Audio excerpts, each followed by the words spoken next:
The Grand Assembly Hall floated in the darkness of space. A massive structure that had witnessed 3,000 years of galactic politics. Inside its crystal dome, representatives from 3,847 species gathered in their designated sections. The air hummed with the translation matrix, converting thousands of languages into comprehensible meaning for every being present. Jiho. Park stood alone in the human delegation chamber. His dark suit looked plain compared to the elaborate garments and biological displays of the other species around him. He had been Earth's ambassador to the Galactic Council for 12 years. Today would be his last day in this role. The voting sphere in the center of the hall displayed the final count in burning letters that everyone could. The resolution to expel humanity from the Galactic Council had passed. 3,612 species voted in favor. Only humanity voted against. 234 species abstained from voting entirely. High Arbiter Thalanos rose from the elevated platform. The Vrenith leader's insectoid body gleamed under the hall's lights. His compound eyes reflected the voting results with what might have been satisfaction. His voice clicked and whistled, translated instantly into every language. "The Council has spoken," Thalanos announced. "Humanity has violated the principles of fair cooperation. Your species has monopolized trade routes across 400 sectors. You have corrupted our youth with dangerous ideas about individual rights above collective harmony. You have refused to share your technology with species who need it. The Council cannot tolerate such behavior." Jiho listened without expression. He had expected this outcome for months. The signs had been obvious to anyone paying attention. Species complained about human businesses in their territories. They resented how human entertainment spread across their worlds. They envied the success of human colonies. Fear and jealousy had finally reached critical mass. Beside Thalanos, Chancellor Drex of the Hegelon Empire rippled with pleasure. The aquatic being's translator carried his thoughts to the assembly. Humanity sought to make itself essential to galactic civilization. This was manipulation, not cooperation. "We will thrive better without your interference." Other voices joined in agreement. The Korthon Collective praised the decision. The Minshara Federation called it long overdue. Species after species expressed relief that humanity would no longer dominate galactic affairs. Jiho waited for the comments to end. The protocol required him to respond to the expulsion. He had prepared his statement carefully, reviewing it with Mireille Choi back on Earth. The Prime Minister had been clear about the approach humanity should take. When silence finally fell, Jiho activated his speaking privileges. His voice carried across the vast hall, translated into thousands of forms of communication. "The Galactic Council has made its decision," he said calmly. "Humanity accepts the verdict without protest or appeal. We will withdraw all human personnel from Council space within 90 standard days. Every embassy will close. Every trade office will shut down. Every human citizen will return to human-controlled territory." He paused, looking around at the assembled species. Some looked triumphant. Others seemed uncertain. A few appeared uncomfortable with what they had done. "We came to this council 200 years ago with hope," Jiho continued. "We believed in cooperation between species. We shared our technology freely. We built infrastructure that benefited everyone. We employed trillions of non-human workers in our corporations. We provided food for hundreds of worlds. We maintained systems that kept this galaxy connected and prosperous." Thalanos interrupted with an angry click. "You did those things for profit and influence, not generosity." Jiho smiled slightly. "Perhaps you're right. Our motives don't matter anymore. You have voted to expel us, and we will leave. Every human scientist, engineer, doctor, farmer, merchant, and diplomat will depart. You will have what you wanted, a galaxy without human interference." He gathered his documents and prepared to leave the chamber. Before he deactivated his speaking privileges, he added one final thought. "We wish you well in your future endeavors. May the Council find the prosperity and harmony you seek." The words were simple and polite. They contained no threat or warning, yet something about them made several species shift uncomfortably in their sections. Jiho noticed, but said nothing more. He walked toward the exit. Passing through the observation gallery where human staff had worked for 2 centuries, the workers there were already packing their equipment. They had received the evacuation orders before the vote even concluded. Humanity had planned for this possibility as Jiho moved through the corridors, past the central database operations center. Through the transparent walls, he could see the massive quantum computers that stored every piece of council knowledge. 30 human technicians worked at their stations, maintaining the systems that kept galactic civilization informed and connected. They would be gone in 90 days. He passed the medical research wing where human doctors had developed cures for 400 diseases. The laboratory would be empty soon. He passed the agricultural coordination center, where human experts managed food distribution across the galaxy. That too would close.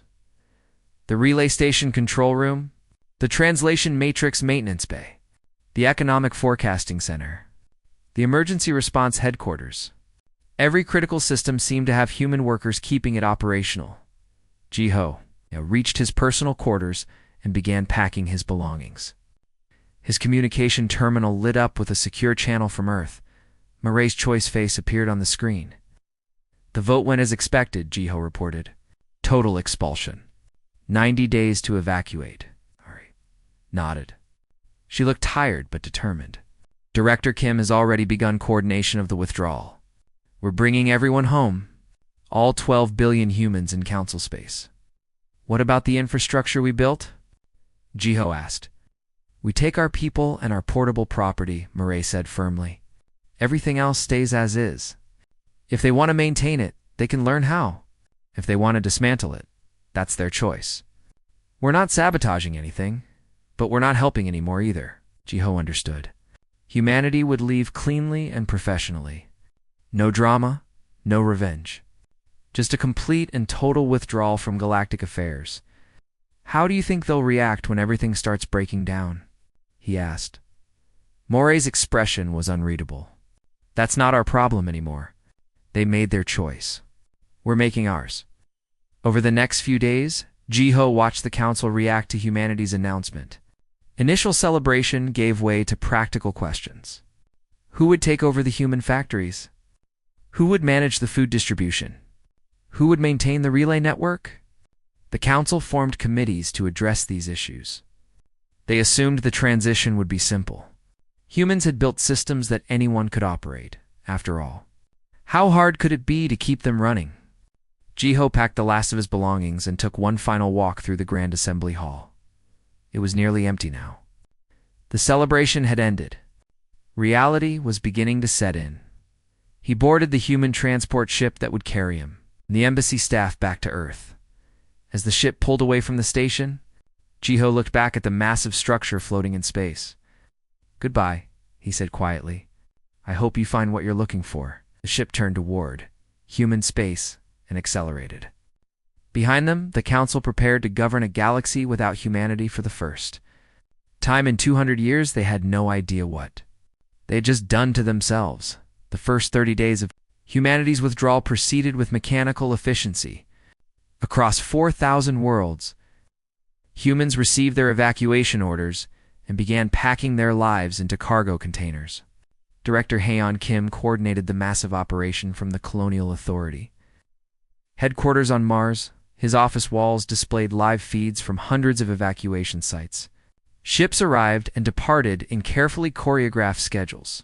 12 billion people were coming home, and every movement required precision timing.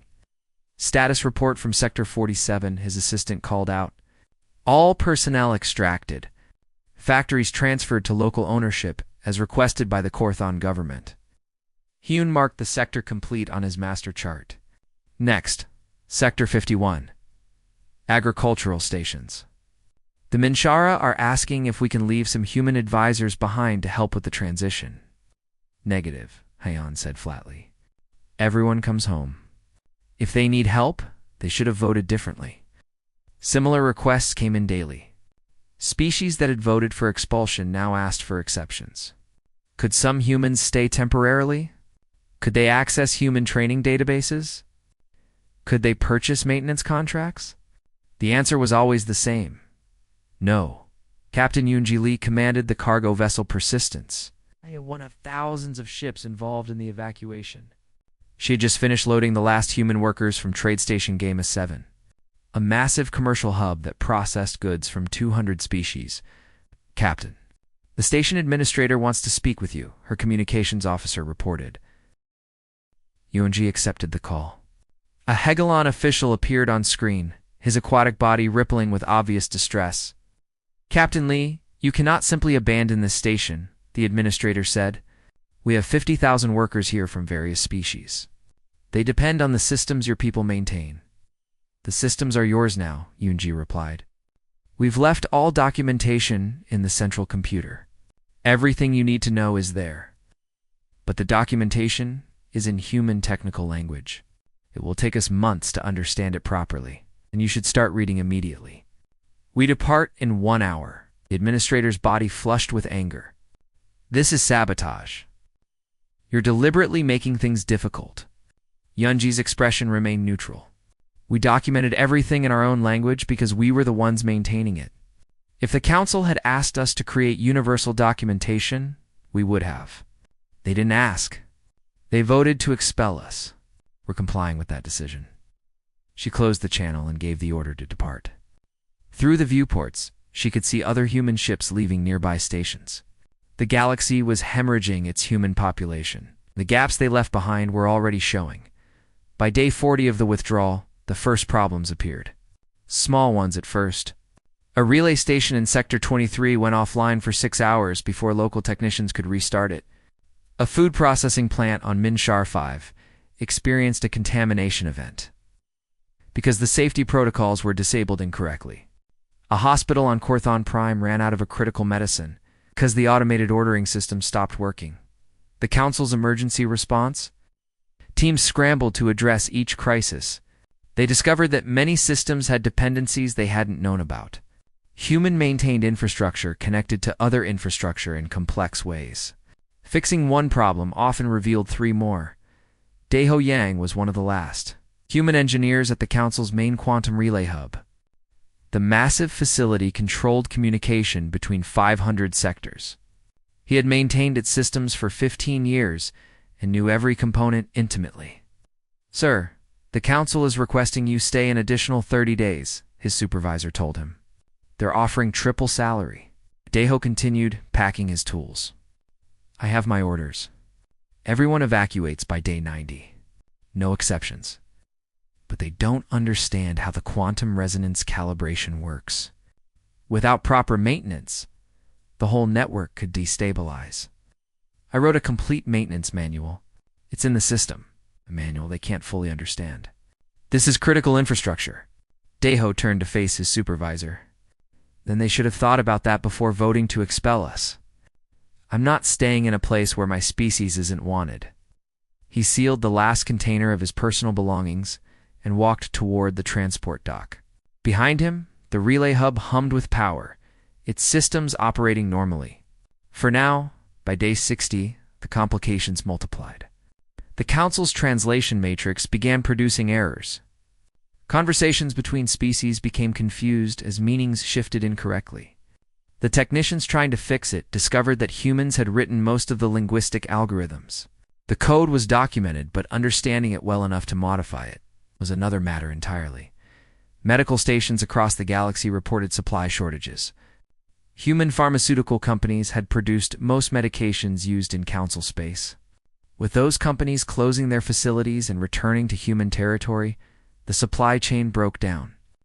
Local manufacturers tried to take over production but found they lacked key ingredients, or traduction techniques that humans had kept proprietary. Food shortages hit next.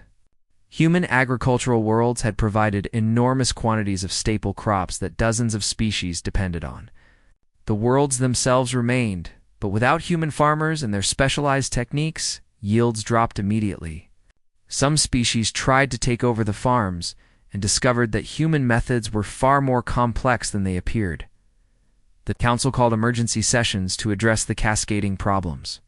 Committees formed to study each issue.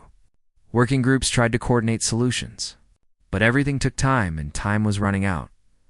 Delanos stood before the council assembly on day 7. His compound eyes reflected the growing chaos in council space. "We are experiencing temporary difficulties," he announced. "The transition away from human dependence requires adjustment. But we will adapt and emerge stronger. Several species have volunteered to take over critical maintenance functions. We are hiring additional technicians. The situation is under control." It was not under control. Everyone in the hall knew it. But admitting the magnitude of their mistake was politically impossible. By day 80, human evacuation was nearly complete. Entire colonies had been emptied. Trade stations stood silent. Factories sat idle. The humans left behind empty buildings and quiet machinery. Monuments to their departure, some species moved quickly to occupy the abandoned facilities. They fought over prime locations. Arguments turned into conflicts. Small wars broke out over who would control former human territories. The council discovered another problem. Many species couldn't agree on how to divide human assets. Bitter disputes erupted. The unity that had expelled humanity began to crack under the pressure of competing interests. Director Heian watched the final evacuations from his command center. The numbers on his screen showed 11.8 billion humans safely relocated. Only a few 100,000 remained, completing the last tasks and closing the final facilities. "Sir, we're receiving hundreds of requests for humans to return as contractors," his assistant reported. "Some species are offering significant money." Declined. "All of them. Some are offering very significant money, sir. Enough to make individual humans wealthy." Yoon shook his head. "This isn't about money. It's about respect. They voted us out. We're leaving completely. If individual humans want to return later as private citizens, that's their choice. But as an official presence, we're done with the council." The last day of the evacuation arrived. Jiho Park boarded the final human ship leaving council space. The vessel carried diplomats, engineers, and the last administrative staff. As the ship departed from Centralist Prime, Jiho stood at the observation window and watched the council. Headquarters recede into the distance. The relay network was operating at 23% capacity. Communications were sporadic. The economic networks were in chaos. Medical crises were developing on multiple worlds. Food riots had been reported in 3 sectors. All of this in just 90 days, Jiho wondered what the galaxy would look like in 6 months, or a year, or 5 years. "Course set for human space," the captain announced. "We're going home." Behind them, the Galactic Council faced a future without the species that had held it together. The celebration of humanity's expulsion had ended. The reality of their decision was just beginning, as the human ship jumped faster than light speed. A relay station in Sector 40 experienced a critical failure. Its quantum systems collapsed, cutting off communication to 200 worlds. The technicians tried desperately to fix it, but they didn't understand the human-designed repair protocols. The station went dark. The silence spread, and across the galaxy, species began to realize what they had lost. 6 months after the last human ship departed Council space, High Arbiter Thalanos sat in his private chambers, reviewing reports that made his compound eyes ache. Every document told the same story. The galaxy was falling apart. The economic data was catastrophic. Galactic trade volume had dropped by 64%. Human corporations had not just been participants in the economy, they had been the framework that made trade possible. Their logistics networks moved goods between species. Their banking systems facilitated currency exchange. Their insurance companies managed risk. Their standards organizations ensured product compatibility across thousands of worlds. All of that was gone. Now Trade Minister Quavan of the Heglan Empire had requested an urgent meeting. Thalanos accepted the call, and the aquatic being's image appeared, rippling with distress. "High Arbiter, my government is facing economic collapse," Quavan said without preamble. "Our unemployment rate has reached 40%. Human corporations employed 340 billion Heglan workers across our territory. Those jobs are gone. We cannot create replacement employment fast enough. Surely your people can operate the facilities humans left behind. Delanos replied. The facilities are worthless without the supply chains that fed them. Human logistics moved raw materials to our factories and finished goods to markets. Without that network, our industrial base is dying. We're not alone. 847 species are reporting similar problems. Delanos dismissed the call and pulled up the agricultural reports. They were worse than the economic data. 40% of the galaxy's food supply had come from human-controlled agricultural worlds. Other species had taken over those worlds, but production had collapsed. Human farming methods were far more sophisticated than anyone realized. They used genetic modifications, precision fertilizer applications, automated harvesting systems, and crop rotation schedules that required complex analysis. The species trying to maintain those farms lacked the knowledge. Yields dropped by 70% in the first growing season. Famine stalked dozens of worlds. Species that had celebrated humanity's expulsion now watched their populations starve. The infrastructure crisis was equally severe. The Great Relay Network, which enabled faster-than-light communication across the galaxy, was barely functional. Human engineers had maintained the quantum resonance systems that made the network possible. Without them, relay stations failed one after another. The network now operated at 23% capacity. Entire sectors were cut off from galactic civilization. Species couldn't coordinate trade, share information, or call for help during emergencies. The galaxy was fragmenting into isolated islands of civilization. Delanos called an emergency council session. Representatives from across the galaxy gathered. Though many attended via local networks, since the main relay system couldn't handle the traffic. We are facing unprecedented challenges, Delanos announced. But we must remember why we expelled humanity. They sought to control us through economic dependence. We are now free to build our own systems. A representative from the Corthon Collective interrupted. Free to build what? Our medical facilities are closing because we lack human pharmaceuticals. We're experiencing disease outbreaks we haven't seen in a century. Humans held 80% of the medical patents in council space. They manufactured most medications. Without them, our healthcare systems are collapsing. Another representative spoke up. The central database is corrupted. We're losing access to critical information. Human technicians maintain those systems using protocols we don't understand, then hire new technicians. Thelano said, his voice sharp with frustration. We've tried. The systems are too complex. Human database architecture is unlike anything else in the galaxy. We need human experts to fix it, and they're all gone.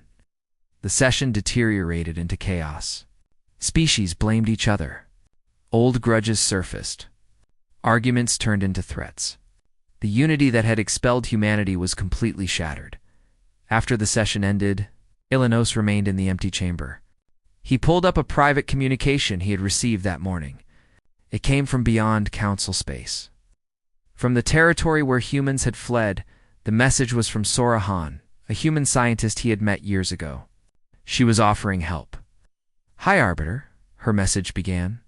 We are aware of the difficulties the Council is experiencing. Humanity is willing to share the knowledge necessary to maintain critical systems. We can provide technical documentation, training programs, and remote consultation. We want to help. Delanos read the message 3 times. His pride screamed at him to reject it. Accepting help from expelled humanity would be admitting the Council had made a terrible mistake. But Sora's message continued. Our assistance comes with conditions. First, the Council must formally apologize for the expulsion and acknowledge that it was unjust. Second, humanity must be fully reinstated with all previous rights and privileges. Third, the Council must pass reforms ensuring no species can be expelled without absolute proof of actual harm rather than economic jealousy. The conditions were impossible. The species that had voted for expulsion would never agree. Many of them were suffering even worse than others, but they would rather collapse than admit they had been wrong. Delanos deleted the message without responding. The deterioration continued over the following months. Wars broke out over former human territories. Species fought for control of abandoned infrastructure, even though most of them couldn't operate what they conquered. The conflicts killed millions and destroyed valuable facilities. The Vreneth Consortium, Solonozo's own government, began to fracture. Different hive clusters blamed each other for the economic disaster. Civil unrest spread across Vreneth worlds. The consortium's unity, maintained for thousands of years, cracked under the pressure. The Hegelan Empire faced similar problems. Without the human trade networks that had brought prosperity, the Empire's subject species began to rebel. Chancellor Drex struggled to maintain control as his government's legitimacy eroded. On worlds across the galaxy, populations rioted. They blamed their governments for the expulsion decision. Political leaders who had celebrated humanity's departure now faced angry citizens who wanted their food, medicine, and jobs back. Some species attempted to send missions to locate the humans and negotiate their return. But humanity had established border defenses in their new territory. Any council ship that approached received the same message: "You made your choice. We made ours. Return to council space." One council warship captain decided to force his way through. His ship crossed into human territory, ignoring the warnings. It encountered a human patrol vessel within minutes. The patrol ship was small, but it carried weapons systems the council had never seen before. The council warship was disabled without suffering serious damage and escorted back to the border. The message was clear. Humanity could have dominated the council militarily at any time. They had chosen peace and cooperation instead. Now that choice was over, the Lanos reviewed casualty reports from the latest food riot. 16,000 dead on Minshara 5. The crowds had stormed government buildings demanding solutions to the famine. The local military had fired into the crowds. Similar incidents were happening across the galaxy. The death toll from hunger, disease, and violence was climbing into the billions. Species that had existed for millennia were facing possible extinction in his private chambers. Thalanos allowed himself a moment of honest reflection. The council had believed humans were manipulating them, making themselves indispensable to maintain power. But the truth was different. Humans had simply been competent. They built systems that worked. They employed people from thousands of species. They produced food and medicine and maintained infrastructure because they were good at those things. The council had mistaken competence for conspiracy. Other species weren't incompetent, but they had specialized. The Varaneth excelled at art and philosophy. The Hegelan were master politicians. The Korthon built beautiful cities. Every species had strengths. Humans had been generalists. They could do almost everything reasonably well. And when they specialized, they became exceptional.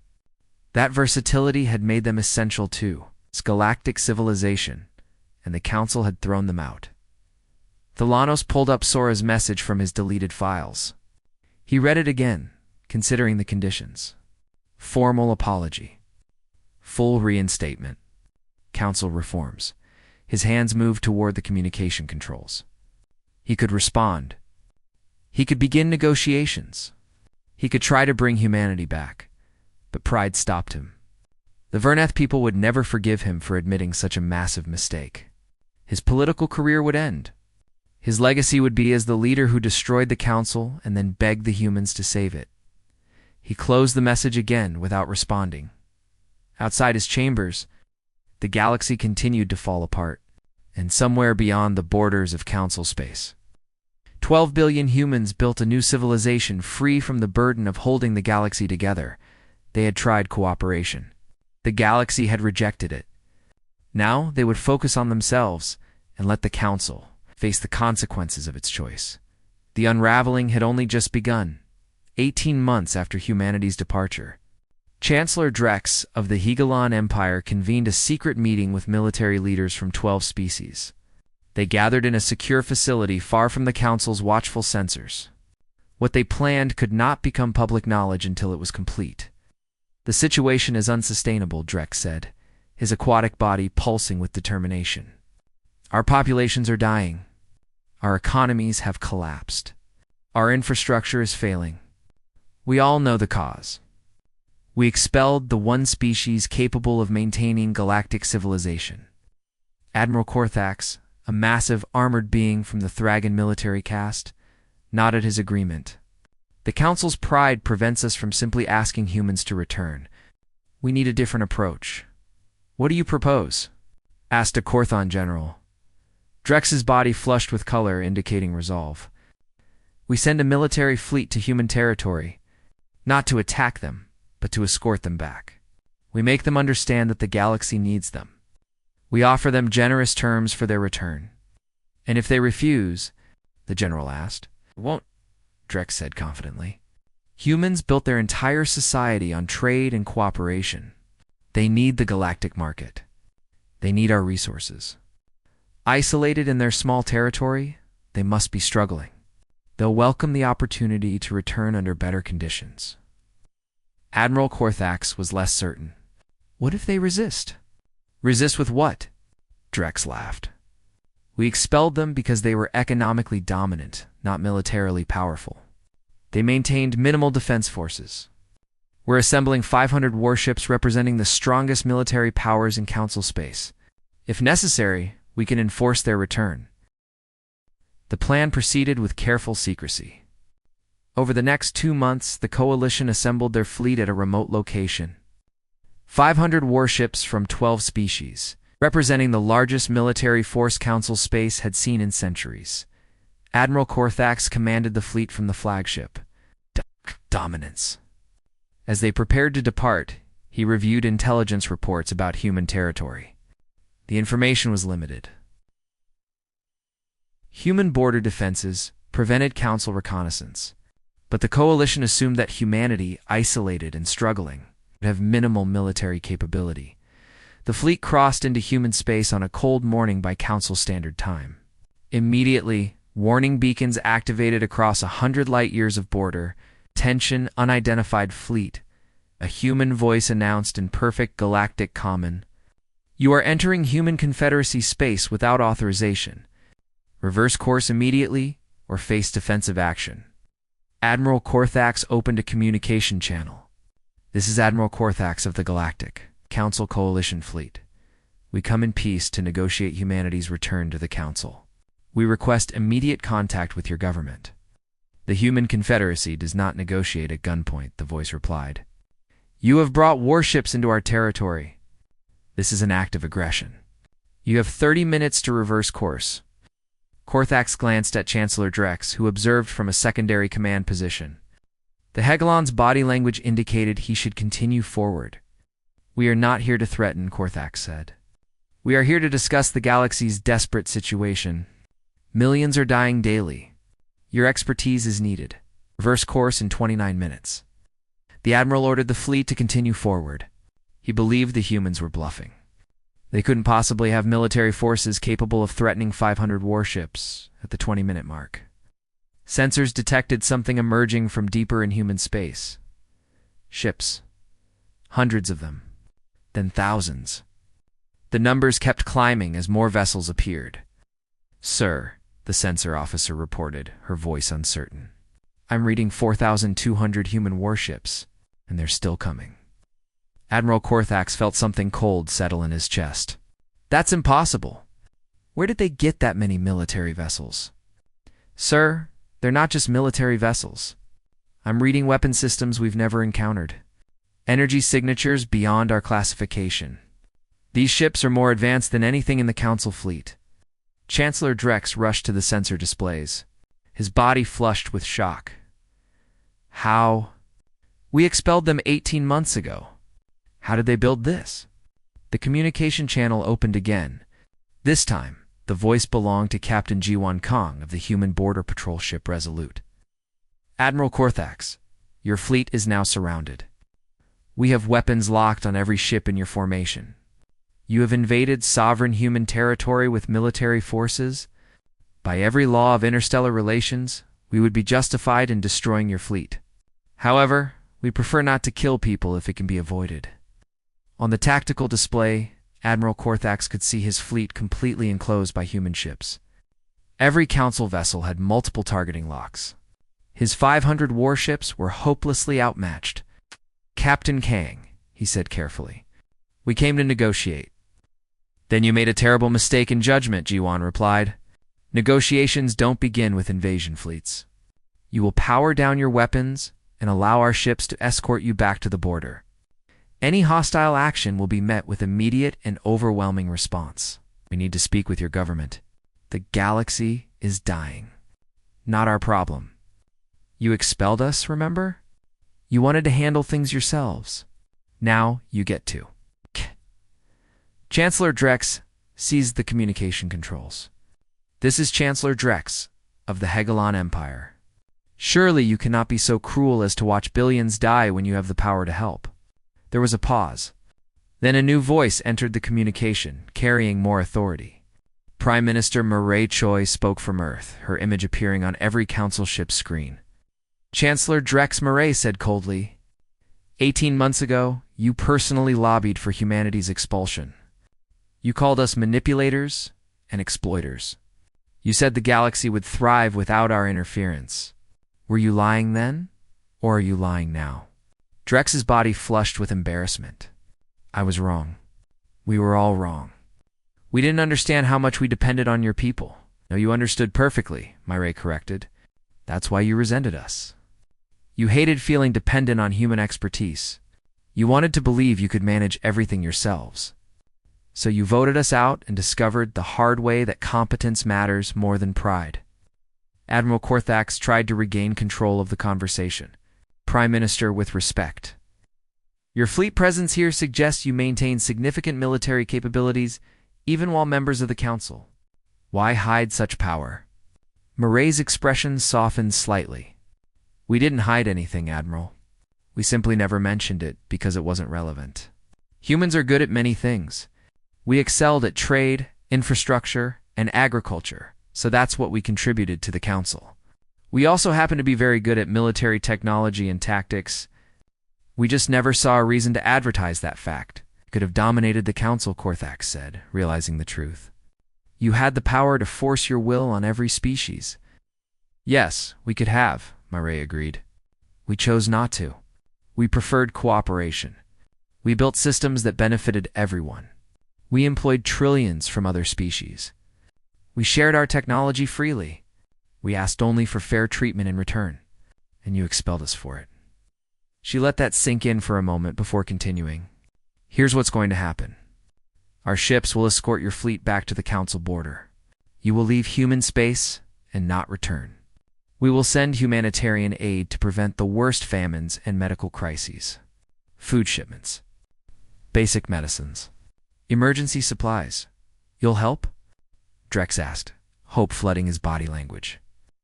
We'll prevent mass death, Mireille clarified. But we won't rejoin the Council. We won't rebuild your infrastructure. We won't restore your economy. We won't solve your political problems. You wanted independence from humanity? You have it. The aid we provide will keep your populations alive, but nothing more. But you could fix everything. Drex protested. Why let the galaxy suffer? Mireille's expression hardened. Because you need to learn a lesson. For 200 years, humans held galactic civilization together. We did it willingly, asking only for respect and fair treatment. Instead, you resented us. You envied our success. You convinced yourselves we were manipulating you rather than simply being competent. She leaned forward, her eyes intense. Now you know the truth. Humans weren't special because of some secret conspiracy. We were essential because we worked hard, innovated constantly, and built systems that actually functioned. Any species could have done the same. You chose not to. You preferred to maintain your traditional ways and blame us for your own inadequacies. The communication channel fell silent. Every council officer in the fleet understood what she was saying. The galaxy's collapse wasn't humanity's fault. It was the inevitable result of expelling the species that had been doing most of the actual work. Captain Jiwan's voice returned. Council fleet, you will now reverse course. Our ships will escort you to the border. Any deviation from the prescribed route will be considered hostile action. Admiral Korthax had no choice. He gave the order to turn around. The 500 Council warships slowly reversed course, surrounded by thousands of human vessels. It was the most humiliating moment of his military career. As they approached the border, Chancellor Drex made one final attempt. "Prime Minister Choi, please reconsider. Name your price. We'll meet any demand." "There is no price," Murray replied. "This isn't about negotiation. This is about consequences. You made a decision based on pride and jealousy. Now, you live with the results. Goodbye, Chancellor." The Council fleet crossed back into their own territory. The human ships stopped at the border, maintaining their defensive formation. Admiral Korthax ordered his fleet to return to Centralis Prime. As the flagship jumped to faster-than-light speed, he looked at the data his sensors had collected on human military capability. The technology was decades ahead of anything in Council space. The organizational efficiency was remarkable. The tactical coordination was perfect. Humans had always been this capable. They had simply chosen to focus on building rather than fighting. The Council had mistaken that choice for weakness. Now the galaxy would pay for that mistake. And humanity, freed from the burden of maintaining galactic civilization, would continue building their own future in the stars beyond. Council Space. 5 years after humanity's expulsion from the Galactic Council, Ambassador Jiho Park returned to Centralis Prime. His ship approached the orbital station that housed the Grand Assembly Hall, and what he saw shocked him. Despite having prepared for the worst, the massive structure that had once gleamed with lights and bustled with activity now looked half dead. Entire sections were dark. Debris floated in nearby space, evidence of poor maintenance and several small collisions. The docking facilities were mostly empty. Centralis Control, this is human diplomatic vessel requesting docking clearance. The captain transmitted. The response took several minutes. "Human vessel, you are cleared for Dock 7. Welcome back." There was something hollow in those words. Not hostility, but exhaustion and EFET.GHO met with Myra Choi via secure quantum link before disembarking. The Prime Minister looked older than her years, worn down by the weight of decisions that had saved humanity but left the galaxy in ruins.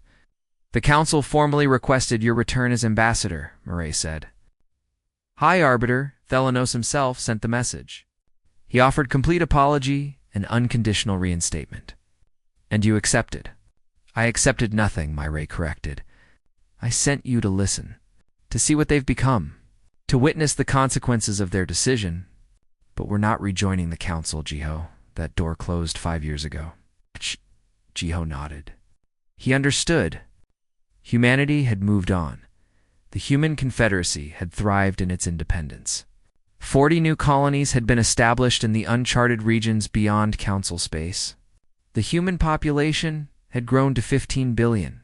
Without the constant demands of maintaining galactic infrastructure, humans had focused on their own development. Their technology had advanced rapidly. Their economy boomed. Their culture flourished. Meanwhile, the Council had collapsed.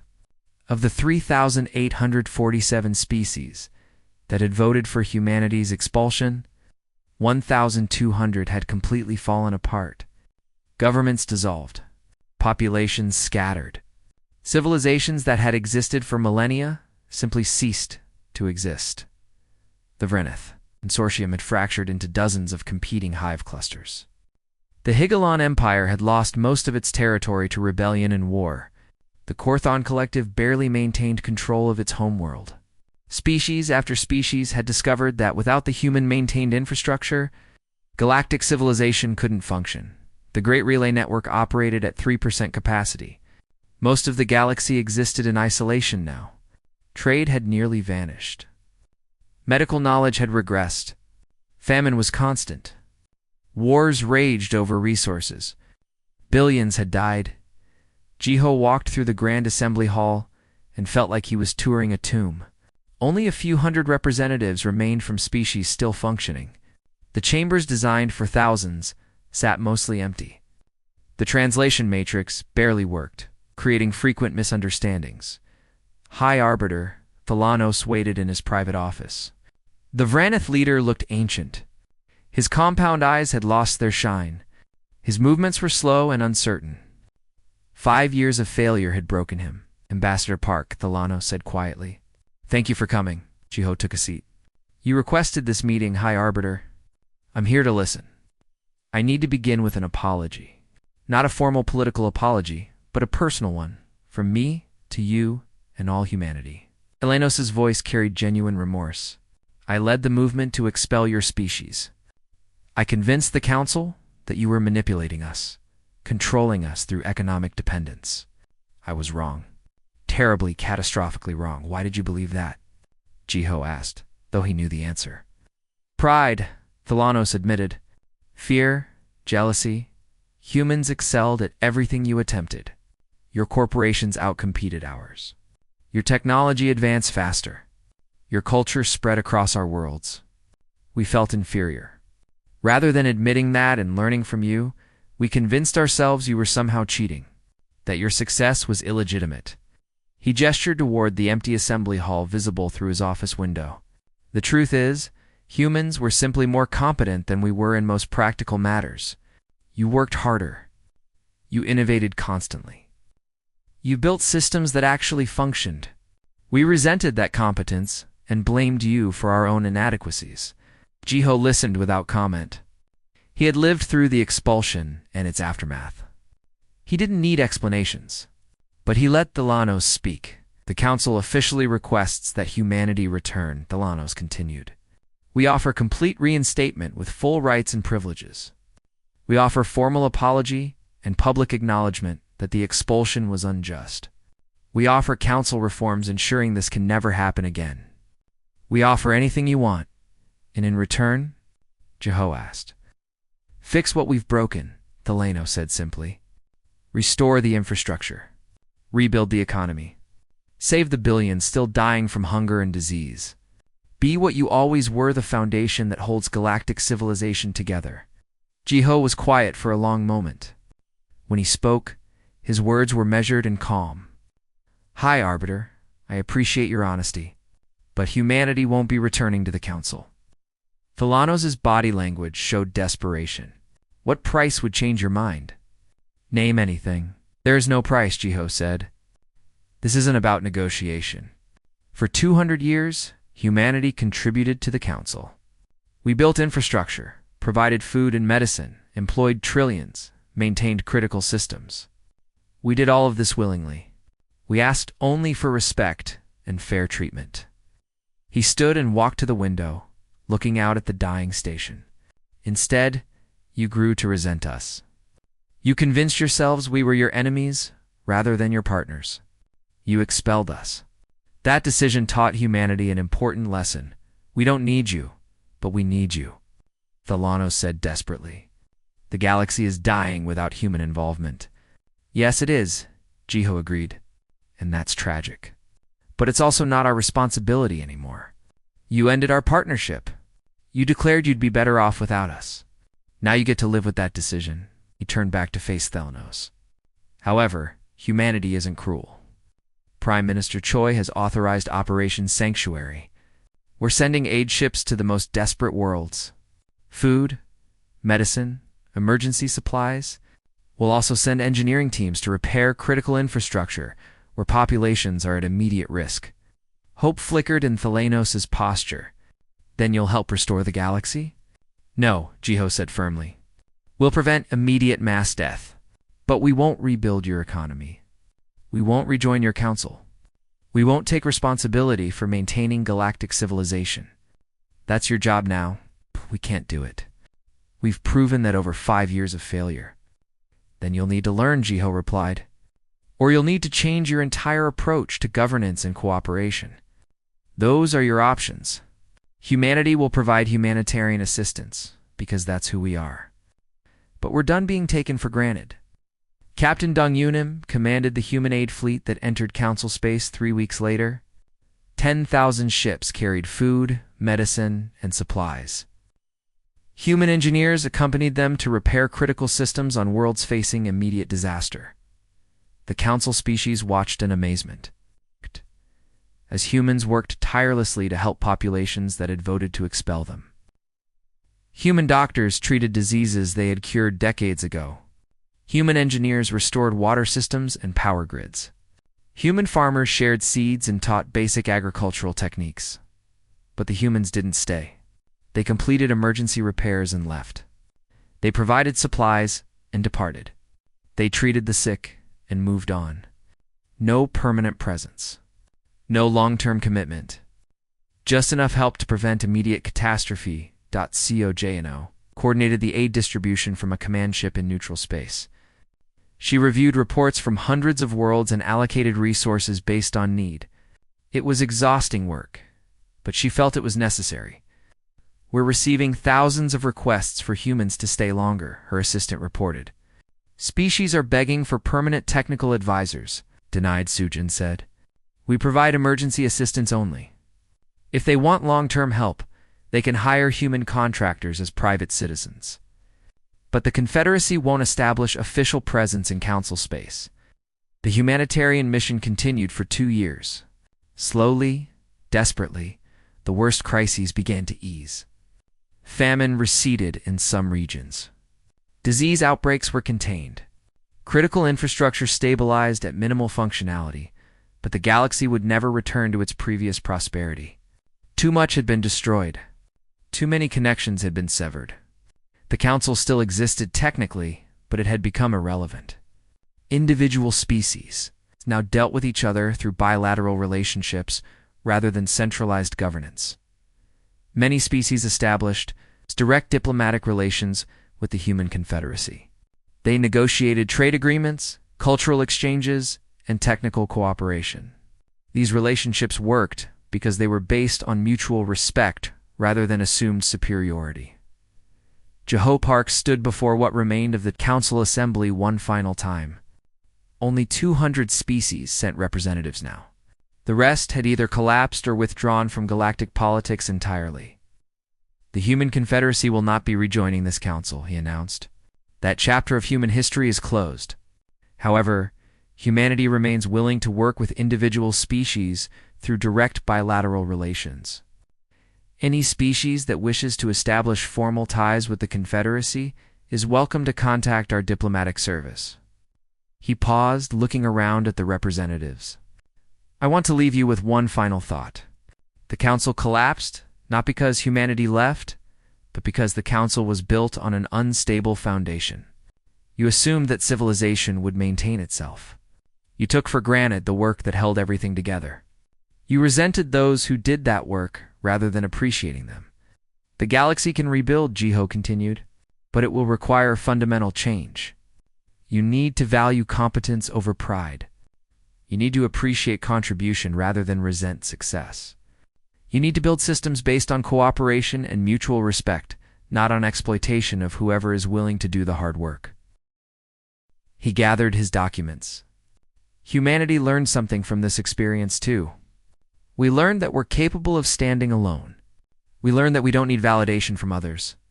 We learned that it's better to walk away from people who don't appreciate you than to continue serving them. "We'll help when we can," he finished. "But we'll never again take responsibility for holding your civilization together. That's your job. Good luck." Jeho departed Centralist Prime for the last time. His ship joined the rest of the human fleet returning to Confederacy space. Behind them, the Council representatives sat in their empty hall, contemplating the consequences of their pride. Prime Minister Mireille Choi stood in her office on Earth, looking at a holographic star map. It showed the galaxy in its current state. Council space was fragmented and weak. Human Confederacy space was expanding and prosperous. New civilizations were emerging in the regions where humans had established colonies. Her assistant entered with the latest report. "Ambassador Park is returning home. The Council has officially accepted that we won't be rejoining them. Several dozen species have requested bilateral diplomatic relations." Mireille nodded. "Accept the requests from species that are approaching in good faith. Decline those that still think they can manipulate us," she continued, studying the map. 5 years ago, the Council had expelled humanity, believing they could thrive without human involvement. Instead, they had discovered that competence and hard work matter more than pride and tradition. Humanity had tried to be good partners in galactic civilization. When that partnership was rejected, they had built something better on their own. They had proven they didn't need the Council's approval to succeed, and when the galaxy came begging for help, humanity had responded not by returning to the old system, but by offering assistance on their own terms. They saved lives because that was the right thing to do, not because anyone demanded it. "Madam Prime Minister," her assistant asked, "do you think the galaxy will recover?" Mireille considered the question carefully. "Parts of it will. Some species will learn from this disaster and build something better. Others will continue to decline. Either way, it's not our responsibility to save them. We tried that already. They rejected it." She closed the star map and turned to more immediate concerns. The Confederacy had colonies to develop, technology to advance, and their own civilization to build. The galaxy beyond their borders could figure out its own future. Humanity had been expelled from the Galactic Council. The galaxy had finally learned the consequences of that decision. And humanity had learned something too. They were stronger, more capable, and more resilient than they had ever realized. The story ended not with humanity ruling the galaxy, but with humanity free to chart their own course among the stars, and that, Mireille thought, was the best possible outcome.